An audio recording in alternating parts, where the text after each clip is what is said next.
آج کا لطیفہ۔ ایک میمن کی کپڑے کی دکان تھی۔ رات کو اس نے خواب میں دیکھا کہ ایک خریدار عورت نے اس سے 50 گز کپڑا مانگا۔ میمن نے خواب میں کپڑے پھاڑنا شروع کر دیے۔ ساتھ ہی اس کی بیوی سوئی تھی۔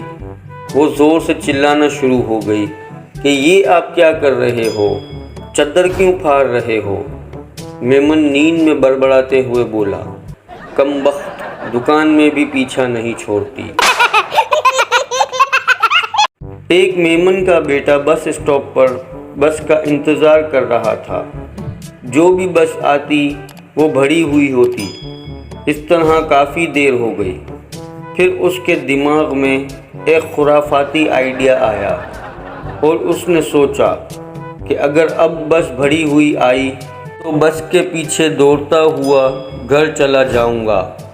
اتنے میں جو بس آئی وہ بھی بھری ہوئی تھی، لہذا اس نے بس کے پیچھے بھاگنا شروع کر دیا۔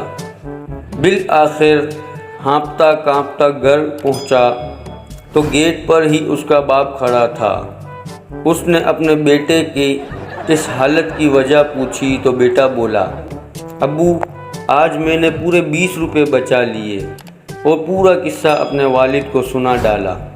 والد، جو کہ انتہائی کنجوس تھا، فوراً بولا، بے وقوف، اس سے تو بہتر تھا کہ تم کسی ٹیکسی کے پیچھے بھاگتے ہوئے گھر آ جاتے، اس طرح پورے 200 روپے بچ جاتے۔